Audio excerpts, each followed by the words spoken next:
So good afternoon. My name is Tracy Newell. I'm a clinical dietitian with Health Partners. Was asked to come do a talk on basic healthy eating today, and with all the focus on just weight issues and the fad diets in our society, it's not surprising that we're all confused about what to eat. So my goal is to just help demystify healthy eating, and then hopefully you'll walk away today with a couple ideas that might motivate you to make some good changes in your diet. So what is healthy eating? Healthy eating is balanced eating.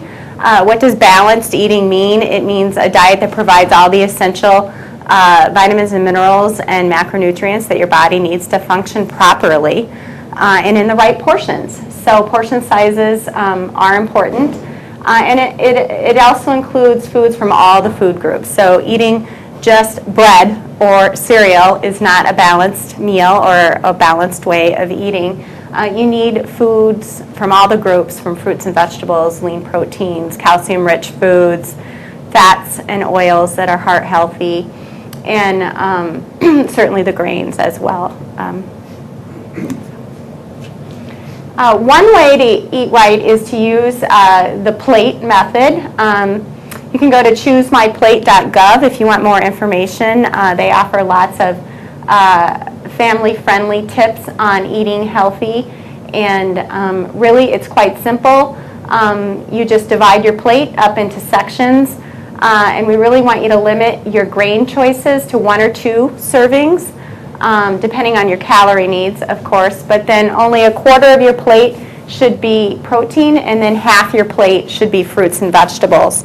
I did bring some handouts today just with the plate planner method on it, and then there's also ideas for controlling portions on the back. So you guys can hand those around. So keys to healthy eating, again, we need to enjoy lean meats, that is if you eat meat. Use plenty of fruits, vegetables, and whole grains. The recommendation for fruits is to eat 2 or 3 pieces of fresh fruit a day, and then 2.5 to 3 cups of vegetables a day. And then at least 50% of your grain choices should come from whole grains. A healthy diet includes dried beans, peas, and lentils. They're a great source of cheap, high-quality protein that is full of fiber, also very healthy for you. So try and include more beans in your diet. Rely on real foods, not processed foods. So processed foods contain more preservatives, additives, sugar, added fats, and then less overall nutrition. So we really want to see you eating whole, real foods and having a cleaner diet. So include seafood or fish regularly, up to 8 ounces a week is the recommendation by the American Heart Institute. And then also eat fewer foods containing saturated fats. Saturated fats come predominantly from high-fat meat, such as sausage and bacon, and then high-fat dairy, such as cheese and ice cream. And then also limiting those trans fats, which are from deep fat fried foods, think like French fries, and then also bakery items. So donut holes, muffins, cakes, and things like that may be a source of trans fats. And then eat less sodium. So the current recommendation is to have less than 2,300 milligrams of sodium a day. That's for the general population. If you're over the age of 51, or you're African American, or have a family risk factor for high blood pressure, you're supposed to keep it below 1,500 milligrams daily. Another good idea is just to look for products on the market that have less than 500 milligrams of sodium per serving. If it has more than that, if you pick up a can of soup or a product, a frozen entree, for example, that has more than 500 milligrams, it's not likely to fit into those low sodium guidelines. Using fewer refined carbohydrates, so less white rice, white pasta, bread, low-fiber cereals, again, those bakery items like muffins and cookies and cakes. Those all have a higher glycemic index and are just not as high in nutrition. There's not as much protein and then potassium and magnesium and vitamins and minerals in refined carbohydrates.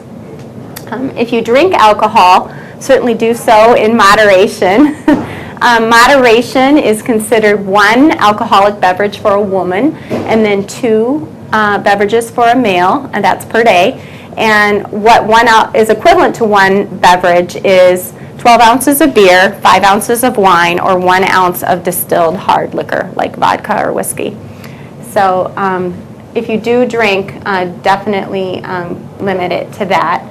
Enjoy calcium-rich foods at least 2 or 3 times a day to meet your calcium requirements. And there are other important nutrients that come from dairy, such as potassium and vitamin D.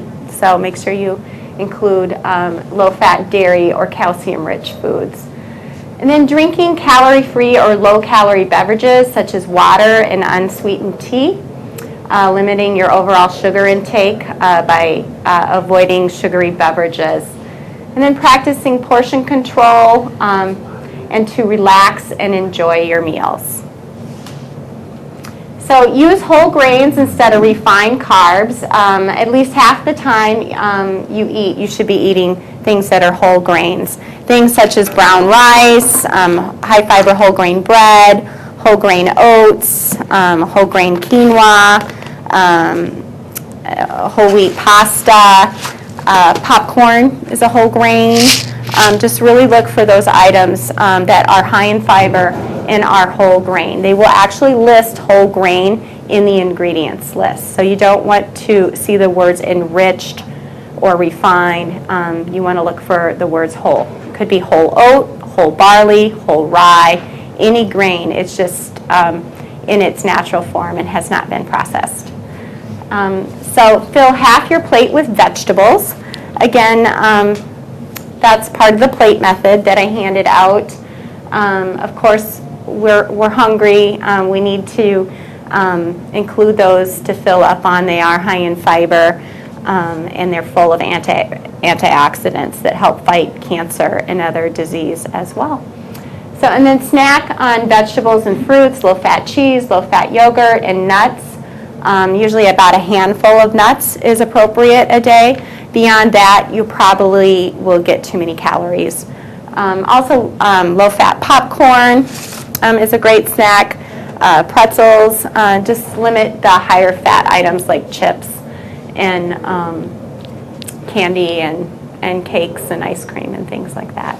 So. How about frozen yogurt? Versus ice cream? It's still very high in sugar. And it does not contain all of the properties you would see in like your regular yogurt in terms of digestive health, like for the probiotics. So I mean, it's a good substitute if you're following a low-fat diet. But my recommendation there is just to eat what you enjoy, probably, and limit the portion size to a half a cup or 1 scoop. So, and it's a sometimes food, so like 3 times a week or as max. So, any other questions? No? So, limit added fats such as salad dressing, butter, margarine, etc. Fat is just very high in calories. There's 120 calories in every tablespoon. So if you think about the tip of your thumb, which is about the size of a tablespoon, maybe your whole halfway down your thumb, that's 120 calories of oil. So if you're using a lot of fat on in your cooking or adding a lot of fat to your foods, you're likely to gain weight. So you do need to limit the quantity of fat. And then limit intake of carbohydrates such as sugary foods and drinks, candy, and desserts. Again, the sugary beverages, I have a little activity up here. If you want to come up and do it after our talk, you certainly are welcome to. I'll go through it with you. It just shows the quantity of sugar that's in popular drinks on the marketplace. For example, if you were to drink this Arizona tea, you would be drinking 18 teaspoons of sugar. So, and sugar, contributes to overall caloric intake and then your risk for obesity. So really limiting those sugary beverages. Of course, water is a great choice, or anything that has 0 calories or is sugar-free. Crystal Light would be another option for you, or plain iced tea, coffee, things like that with 0 calories. When using fats in cooking, rely on liquid oils rather than solid fats. I was just going to talk briefly on oils. If you hit the supermarket, you will notice that there are a lot of different oils to choose from right now. So I don't know if anybody has noticed just how many different kinds of oils there are to choose from, and you may be wondering what one is the best. So I just brought several different kinds of oil that I found at the supermarket. And one thing to note about your oils is the smoke point, whether they can be used in high temperature cooking. The smoke point is the temperature at which the fat starts to break down. It starts to smoke and it destroys the fat.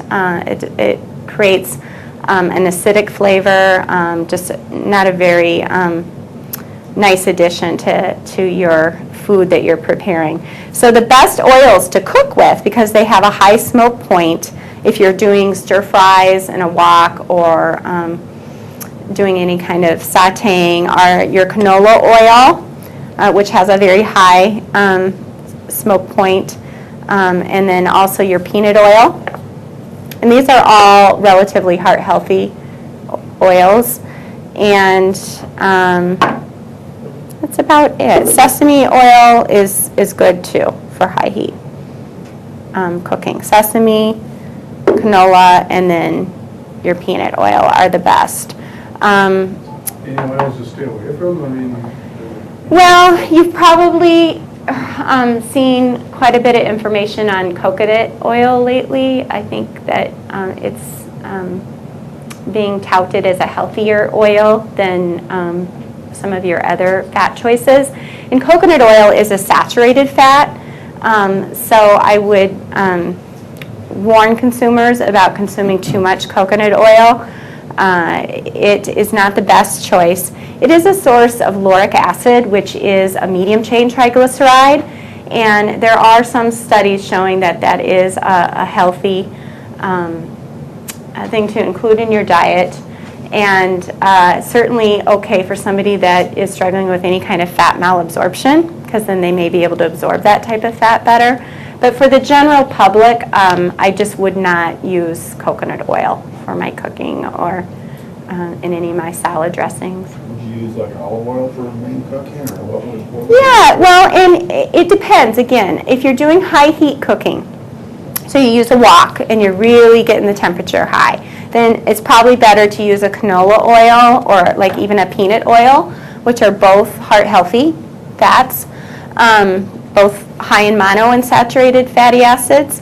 If you're using olive oil, it probably works best for lower temperature cooking, baking, certainly marinating things, that, and then it's best for dipping bread in or drizzling over your vegetables, so things like that, and making salad dressings. So yeah, olive oil is better at lower temperatures and certainly good for anything that's going to be served cold. What's the healthiest oil? Healthiest oil? Olive oil is touted as being one of the best oils because it does actually can raise your HDL cholesterol, which is your good cholesterol, and lower that LDL cholesterol. So I guess if I'm choosing one of the best, the extra virgin olive oil. That was my question. Is it worth it? Is it usually a little extra money to buy extra virgin olive oil? I mean, Yeah, it is, and really that's just the number of, it's just less processed, and it's going to have a little nuttier flavor, a little more flavor. So both are heart healthy. But, And then walnut oil is really high in omega-3 fats, which are good for decreasing inflammation. They're good for brain health. But walnut oil, again, really is not ideal to be used in cooking. It's excellent for drizzling over pasta or over a salad or vegetables. So I wouldn't use this for cooking. And then flax oil, also a source of omega-3 fats, and it is not a good choice for cooking either. People typically that use flaxseed oil would use it in a smoothie if you're trying to get some heart-healthy fat, or again, maybe just for a salad dressing or something like that. So I do like to cook with sesame oil. In fact, I brought, it's really good in Thai or Asian dishes, has a really nice flavor for fish. So I brought a recipe today that you guys might want to take home and try, and it does call for the sesame oil and then the sesame seeds. So you might want to try that. Any other questions on solid or liquid fats or anything about that? Okay, great, thanks. So the best way to eat healthy is to do the planning and preparation that you need to do to make sure that you can eat at home, that you're doing most of your eating at home so you know how to cook. And what really keeps us from eating healthy, these are some of the common complaints and barriers that come up from my clients in the clinic. Lack of time to shop, time to cook, money is definitely an issue, especially just in the last several years. And then unsure what foods to choose, too many food preferences in the family and other. So we're going to talk about how to stock a healthy pantry, and then a little bit about how you could overcome some of these barriers. So you want to create a healthy kitchen, and part of that is stocking your pantry with healthy foods. Also stocking your freezer ahead of time, your refrigerator, relying on prepared foods that are healthy from your supermarket, using your kitchen, and then making sure that you have some good recipes on hand, and then just overall lowering your expectations for what is the perfect meal. Certainly you can make a healthy dinner if all you have is eggs and fruit and some toast in the house. It doesn't have to be extravagant, but you're going to do much better off by staying at home rather than going out to dinner. So stocking your pantry. I brought some things today that are certainly in my pantry at home, and they are handy to have because you can always put a quick meal together. So when we're talking about whole grains, you have your whole grain pastas, like just look for the whole wheat variety. Otherwise, the Dreamfields pasta, which is a lower glycemic index pasta, I recommend this for some of my patients that have type 2 diabetes, is a good choice as well. So you want to have that on hand.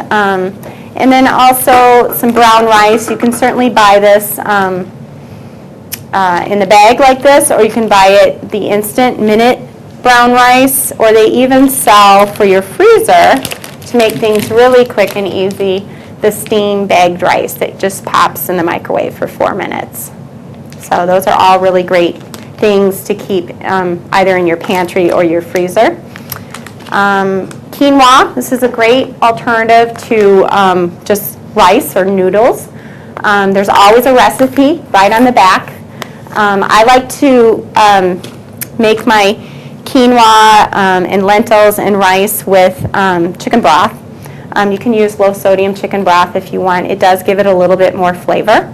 Your family might be more ready to accept it if it's got a little bit more flavor, if it's not so bland.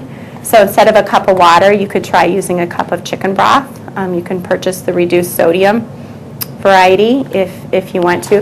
These are just little packets that you can boil a cup of water, and then you just put this in the water, and then that's what I use to do my rice and pasta and quinoa mainly. And then this type of lentil and whole grain mixture calls for chicken broth.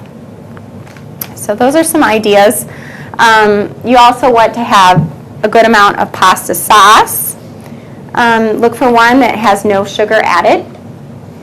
And then also another thing you could have on hand for pasta is the pesto, which is quite easy to have on hand. And then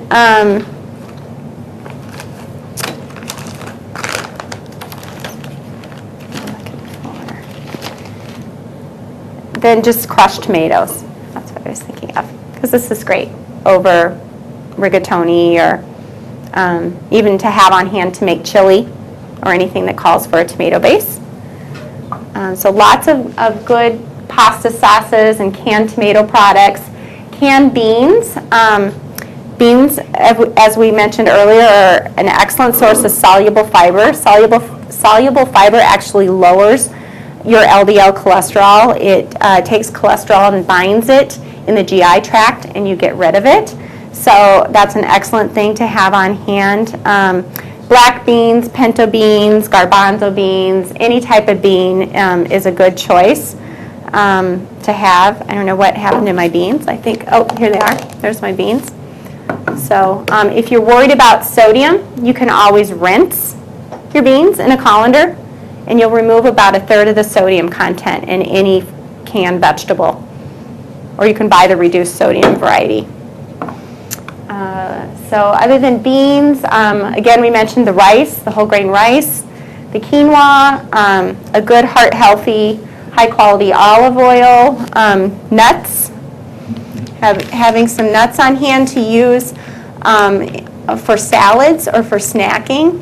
Those are certainly heart-healthy and good choices. And then I always buy a bag of potatoes, a bag of onions, a bag of carrots, so that I have those on hand at home to cook. If I'm putting a roast in the crock pot for the morning, you can certainly just throw in the potatoes and the onions, and it makes a pretty quick evening meal. So, okay. And then also keeping some of your favorite spices, preferably ones that don't have added salt or lower in sodium. There's all kinds of spices on the market that you can choose from: turmeric, cumin seed, dill, ground red pepper. I like to use this in some of my chicken recipes. Sesame seeds, of course, parsley, basil, all those dried herbs that you just use over and over again. And certainly have garlic on hand. That would be obviously refrigerated. So, and then whole grain bread. I have a preference for, I like this Ezekiel bread, sprouted bread. I don't know if anybody's tried this. It's a lower glycemic index bread, pretty high in fiber, really just hearty, fills you up. You can have this in the morning for breakfast, spread with some almond butter. It's going to fill you up, it's going to stay with you, and it's certainly heart healthy. So this is a whole grain. You can get these either in the freezer section at Cub and Rainbow, or Byerly's sells them by the cheese in the refrigerated section. On So, some of those breads and stuff, when I'm in the store looking at it, I notice a lot of them say fructose corn sugar, which is basically sugars, syrup. And I often wonder, why don't they actually label it actually sugar versus non-sugar on some of that stuff? Because I mean, even your spaghetti sauce. I honestly picked one up a couple weeks ago, looked at it, said no sugar added. Turned around, looked at the ingredients, and it had fructose corn sugar. Right?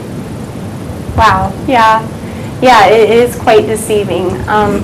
So high fructose corn syrup is really, there is no good evidence-based research that it is any more harmful than brown sugar, corn syrup, honey, table sugar, any type of sugar. Sugar is sugar. Our bodies typically, or our bodies do metabolize it all the same. So I guess I would just caution you against the media and the mixed messages that come out about avoiding certain foods. If it sounds too good to be true, it probably is a good recommendation. And certainly if you have fructose malabsorption, or you notice that you have a lot of GI discomfort, it could be that you're ingesting too much high fructose corn syrup. Because we do only have a certain amount of the enzyme that digests the fructose.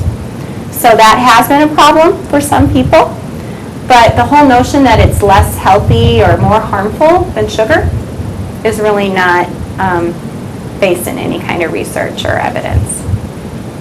So, Can we go back to breakfast a little bit? Yeah. You're talking about spreading, maybe some almond butter and, should you have a little bit of fat in the mornings to get your body rolling?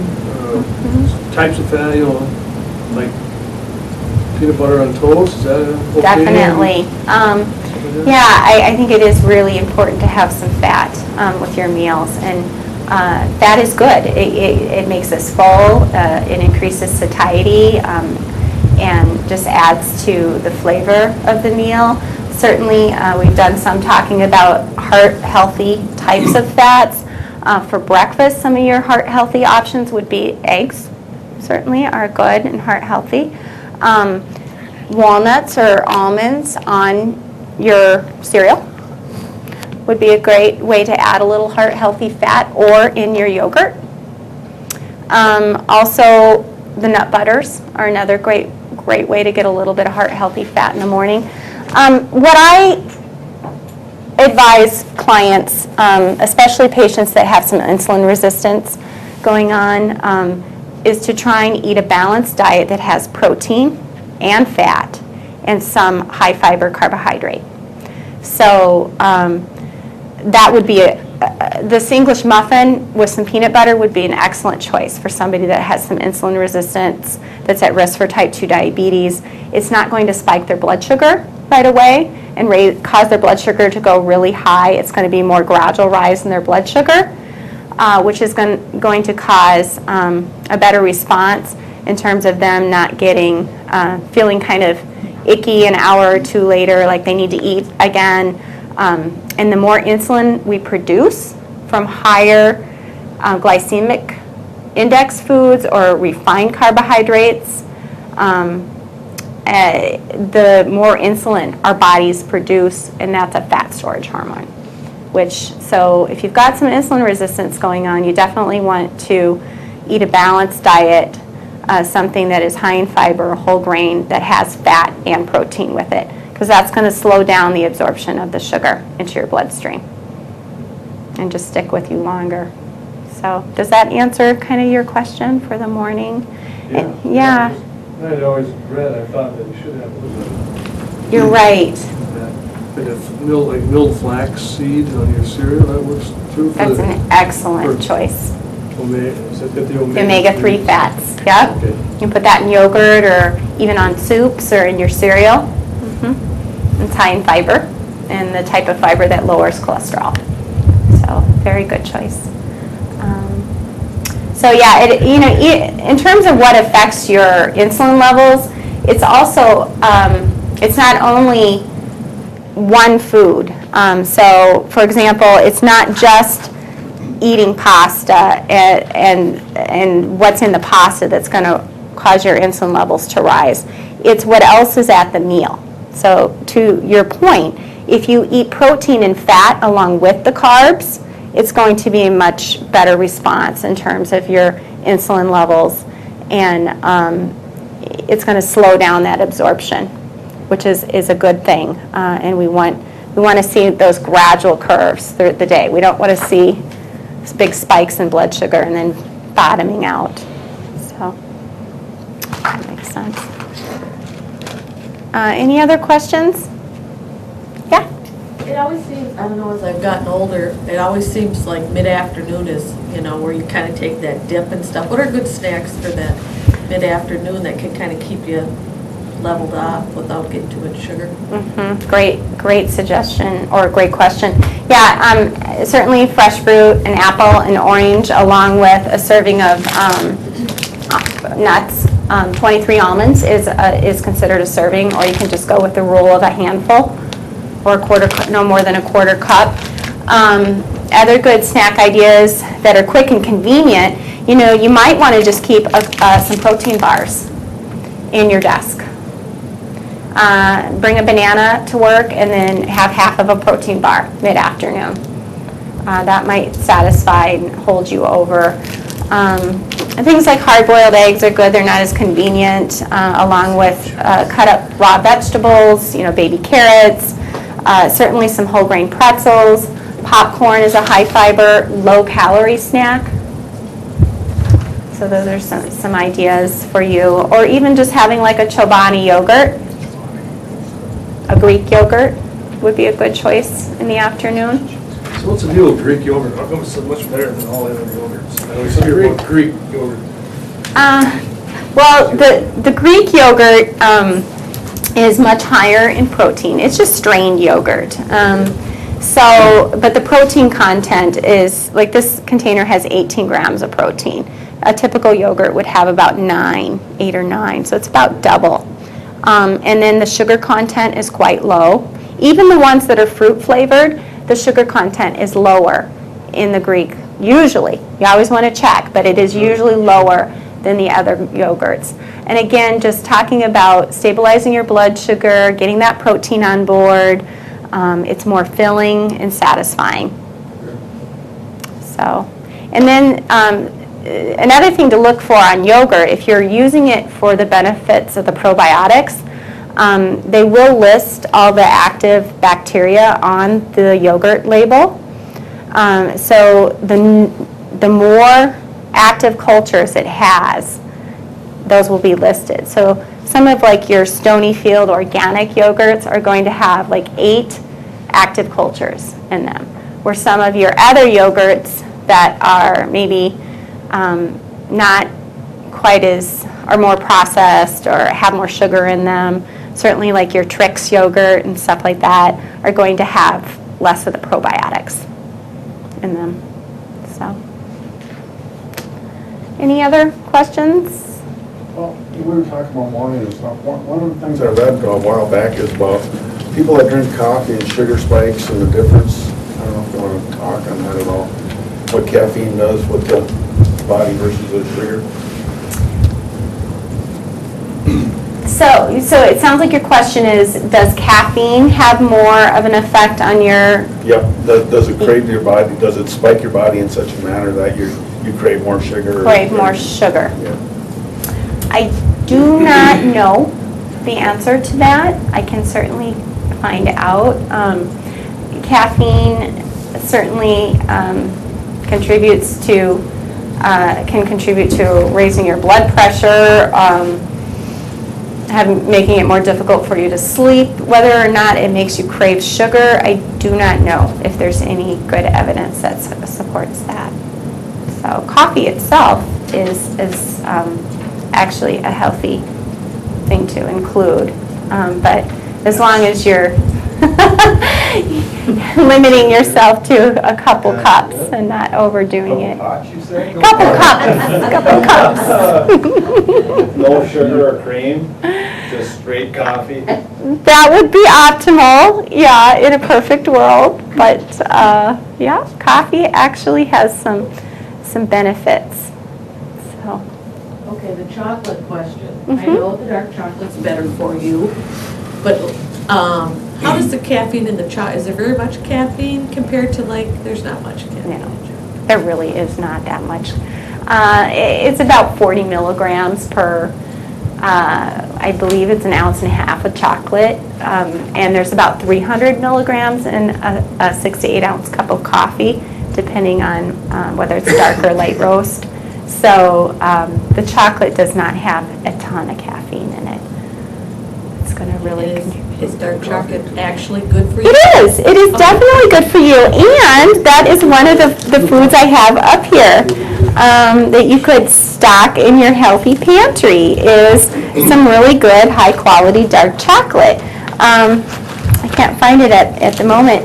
But yeah, I would definitely have some dark chocolate on hand because you do oftentimes have that little craving for something sweet after a meal. And if it's really good and it's satisfying, just get it in, just make sure you're having an ounce or two, not the whole bar. So, but yeah, it contains stearic acid, which is heart healthy. So, and there's some antioxidants in dark chocolate as well. So, any other questions? Yep. Okay, when you're making your salad, you've got spinach, you've got regular lettuce, there's tons of different things. Mhm. Okay, so what's probably the best, what do you think is the best to use? In terms of a lettuce? Well, yeah. Or a like leafy sort of green? spinach, a leafy green, something that has, that has some good calories. Lettuce is great, but doesn't seem to have a lot of substance to it. Sure. Yeah. Well, I think any salad is a great thing to include in your diet, and even iceberg lettuce has some value and some nutritional benefits. There's a good amount of vitamin C. There's lots of fiber in iceberg lettuce, and I think it's good to just have a variety of different leafy green vegetables. So you're using spinach, you're using kale, you're using, Chinese cabbage, just because you're not going to get so sick of it then, And certainly the darker green leafy vegetables have more calcium, there's more vitamin K, there's more folic acid. So there are some benefits to eating those darker green leafy vegetables. But I think iceberg is okay too. So, yeah, and just eat as many of those vegetables as you can. That's really the bottom line. So eat them as often and as, in good quantities. So, any other questions? It's really salad dressing that's the killer of the salad, isn't it? I know I switched over all the balsamic vinegars myself, but. Oh, great. Yeah, the dressing can definitely be a culprit. And then if you're eating at a salad bar, certainly some of the other options at the salad bar can be problematic. Some things to stay away from are your potato salad, obviously, tuna salad, things like that are mayonnaise-based, exactly. They're just too high in calories. And stick more to your vegetables. And then in terms of a salad dressing, I like this grated garlic expression salad dressing. Certainly you can make your own homemade dressing. It sounds like you're doing that with the vinegar. And then you can use olive oil, some mustard, garlic, soy sauce, some scallions, mix it up, a little bit of honey.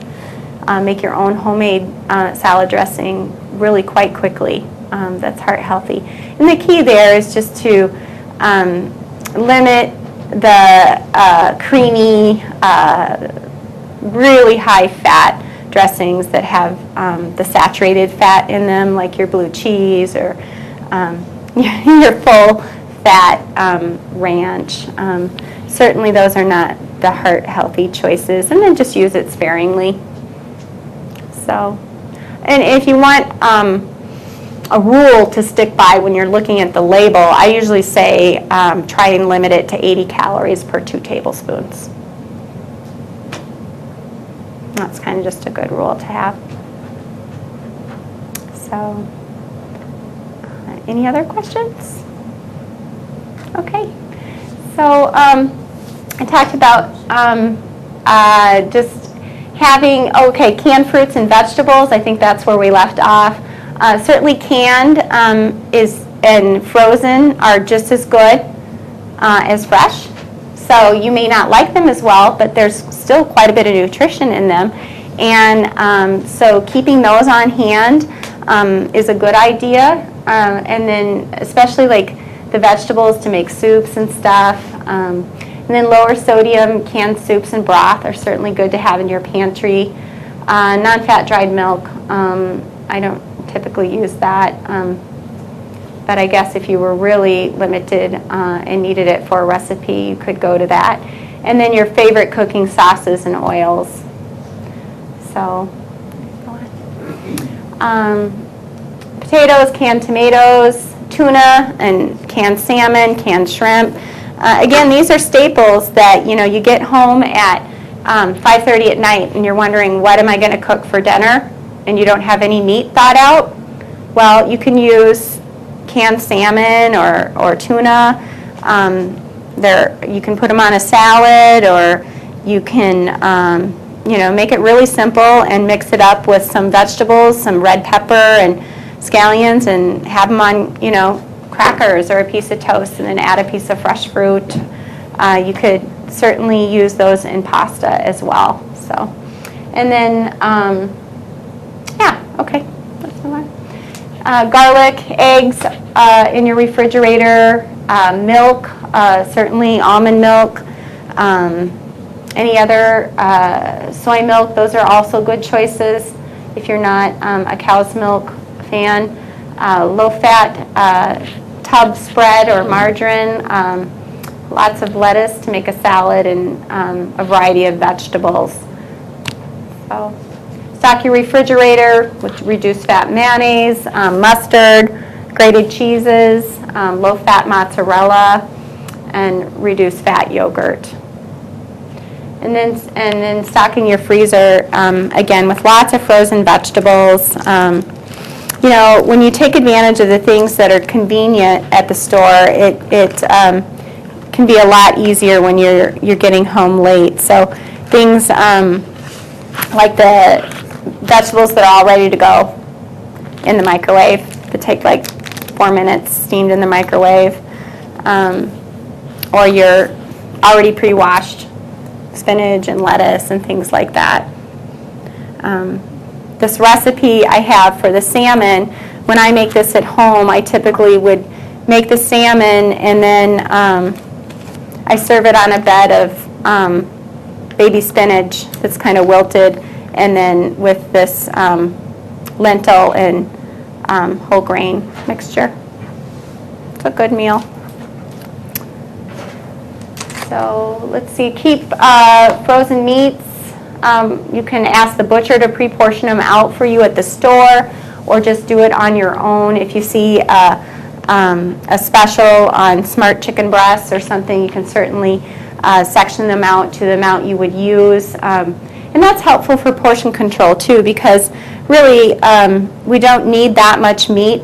This is considered a portion of meat, a 3-ounce portion of meat. So when we talked about your plate planner, this is the amount of meat that we're talking about, a handful. So, just to keep that in mind.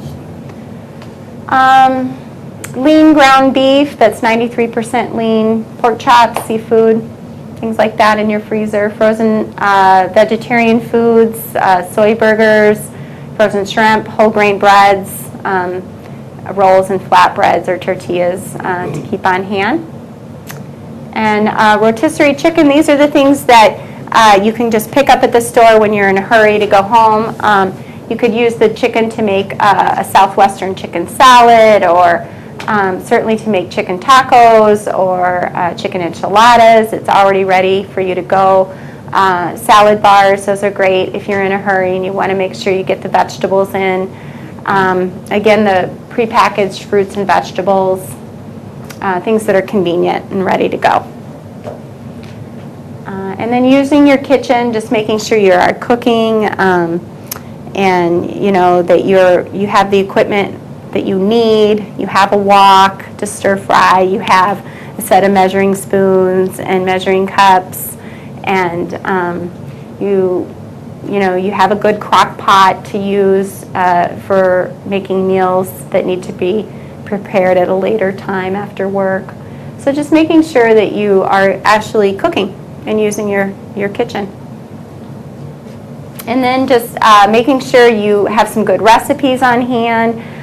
Certainly eatingwell.com is a good one. Allrecipes.com is another good source, or just getting a good cookbook, or just using the internet for a resource. And then just lowering your expectations so you can prepare simple dinners. A meal can be, like I said earlier, eggs and fruit and toast. It could certainly be black beans and brown rice and a vegetable. making a meal out of healthy snack foods, taking your salmon or your tuna and mixing it with vegetables and having it on a whole grain cracker with some fresh fruit and vegetables. Enjoy eating out, but choose wisely. And then don't worry yourself about making the perfect meal. Just try and eat at home more often. Healthful meals, meal ideas here. Any kind of whole grain pasta with frozen shrimp. You can just saute it in onion and garlic. Add some vegetables. Baked chicken breasts with tossed salad and frozen vegetables. A cheese omelet with a tossed salad. Tuna salad wrap made with reduced fat mayonnaise. You can see that, as long as you have the ingredients at home in your pantry and you have fresh produce, you can always make a healthy meal. Other healthy meal ideas, just a spinach salad, again with the grilled chicken, mandarin oranges, and silvered almonds. We would have all the ingredients to do that that I have here in front of us today. Peanut butter and banana sandwich. It's certainly a way better choice than going to Buffalo Wild Wings or McDonald's or Burger King. Cook foods ahead of time and freeze them in family-sized portions, relying again on convenience items that are pre-washed and prepared. Some of the things that we mentioned earlier, like the pre-washed spinach and lettuces. Get a pizza to take out, but make sure you serve it with a salad when you get home. Add fresh fruits and vegetables to any kind of convenience item. If you keep frozen entrees at home, just make sure you have a salad with it or a serving of fruit, even if you bring these to lunch. And then just some recommended websites there. Again, I said I prefer, ChooseMyPlate.gov is a good one. Meals Matter is pretty good. EatingWell.com or AllRecipes.com are all good choices as well. So you may want to take home one of these meal planning sheets. If you're not already planning out your meals, you certainly should be. So and just keeping a simple rotation is the way to go. So you don't have to have 200 meals. Most people that eat healthy tend to eat some of the same things all the time. You have 3 breakfast things you choose from. Maybe you have a 2-week meal rotation that includes tacos and spaghetti and chili one night, roast one night, and then of course you're going to have some leftovers. But it doesn't have to be that you have, hundreds of different meal ideas for eating healthy at home. So just doing the planning and making sure you plan your meals out. Does anybody have any questions? Anybody want to do the sugar activity or? So, any questions about stocking your pantry with healthy whole grains and frozen fruits and vegetables? You were talking about chicken, the rotisserie chicken. Someone was telling me that it has so much salt in it. It is a higher sodium product, definitely. If you would compare it to just your frozen or fresh chicken breast, that's going to have 0 really milligrams of sodium. Does frozen have more salt than fresh? It definitely can. It depends on whether it's been injected with a saline solution. So look at your nutrition facts label and look at the sodium content on it. Yeah. How much oil is in a chicken breast? Somebody told me that it's healthy, but I heard that there's a lot of oil in the chicken breast. Yeah, chicken is certainly can have quite a bit of fat. Most of the fat's under the skin. So if you're taking off the skin, that's the best thing to do to lower the fat content. But the white meat, it tends to be a little lower in fat than the meat around the leg or the darker meat. But again, it's portion control. If you eat a 3-ounce piece, there's like 4 grams of fat, 5 grams of fat. If you eat a 9-ounce piece, now you're getting triple that, and then your fat gram allowance might only be 40 grams a day. Well, if you eat too large of portions, you're going to reach that fat gram allowance quite quickly. So, but I mean, chicken is lean as long as you're not eating the skin, and as long as it's baked or grilled and not breaded and fried. So, anybody else have a question? I mean, we try to eat at home a lot, and we do eat home a lot. Sometimes when you're out or like, you just have to stop and get something. Are there any fast food places that are a little bit better? I mean, I have a tendency to go to Taco Bell because you could get like a taco or something. Sure. It probably isn't as many calories as something like a Big Mac or something. But are there other, I mean, Subway's always a good one, but I don't necessarily want a 12-inch sub either, Right, exactly, and you're right. Subway is a good choice, but you don't need a 12-inch sub. Again, portion control, and that's probably one of the biggest things to pay close attention to when you do dine out is the portion sizes. I brought in a menu from Buffalo Wild Wings just because they actually post all their nutritional information on their menus, and it's quite alarming. There's 4,720 calories in 50 of their wings. That's quite a few wings, but just in one order of their onion rings, there's 1,820 calories. So if you look at this, you'll see that the kids' menus are all very reasonable because the portion sizes are so much smaller. So that's something you really need to pay close attention to, is just sharing half of it, maybe getting off a menu item off the kids' menu. You can always order a dinner salad with the dressing on the side. Staying away from deep fat fried breaded items is just a really good rule when you eat out. The appetizer type food tends to be some of the highest calorie fare. And again, you're not doing it all the time. If you can, if you're going to a nice restaurant, certainly think about your plate method, where you've got lots of vegetables and maybe you only eat half the main entree, whether it's meat, and then don't overdo it on the bread and the pasta. So, but Subway's good. You can, make healthy choices even at McDonald's.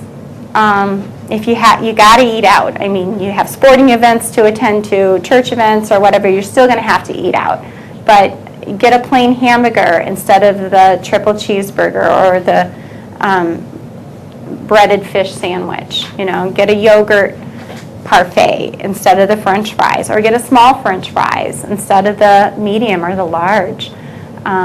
So there are choices there. There's usually always some sort of fruit or vegetable that you can get. So, but yeah, it's just a known factor that most foods that are served out are higher in sodium and fat. So, yeah, I don't really have any one fast food restaurant I guess I would stay away from. If you're going to any of the various chain restaurants, whether it's Wendy's or Burger King or Taco Bell or Hardee's, you have to think your drink. So diet beverage or water, and then portion sizes are important. Yep. So you definitely recommend cooking at home, making your meals at home or whatnot. But if you do have to eat out, how often in a month would you recommend eating at a fast food place like McDonald's or Subway or whatever? Well, I think depending on how you're choosing when you go there is certainly one of the deciding factors. But our general rule of thumb within our department is no more than 2 meals out a week. So that's kind of our guideline. So what's a better drink for you? One that is sugar substitute or one with sugar? Because I had a doctor tell me that the sugar substitute, your body really doesn't break down the sugar substitute properly, and it throws your whatever liver into overdrive, I think is what he told me. I remember right. So he said, quit drinking the sugar substitute stuff. If you really have to have something, he said, drink a sugar I've drink. heard that too, it's almost better to drink regular pop than diet pop. Do you subscribe to that theory? I don't. Diet pop has been, and artificial sweeteners are some of the most heavily researched products on the market. They've been around for a long time. There is nothing that suggests that they are harmful if used in moderation. Again, if you're abusive with them and you're drinking a 12-pack of Diet Coke a day, I think that's a problem.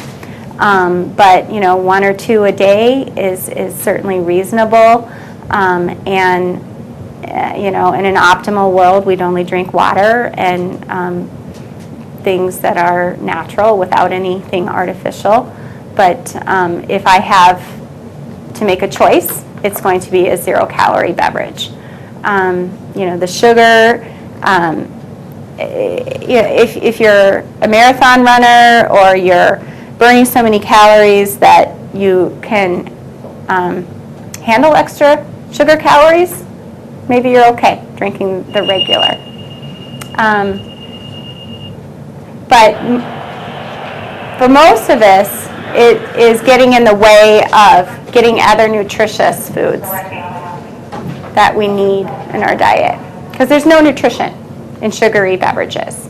You're not getting any vitamins and minerals or protein or anything that your body needs to function properly. So they're just added calories.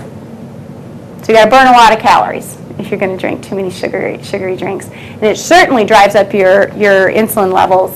If you have diabetes, definitely, or even pre-diabetes, I would advise against sugary beverages. So what does our body, I guess, burn? Is it 2,000 calories a day? That's 2,000 calories and our body is at an idle?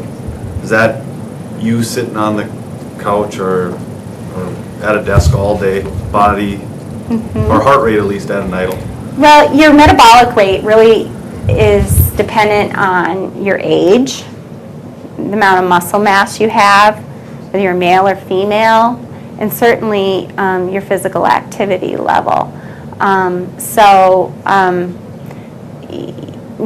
There's a wide variance in how many calories people are burning. And I would say the biggest factor as we age is that we lose muscle mass. And so muscle, we know, burns 7,500 calories an hour. Sitting burns 20 or 30. Or fat burns 20 or 30. You know, it burns very little. And sitting burns very few calories, where walking burns way more calories. So it's the amount of muscle mass you have and also your activity level that really factor into that.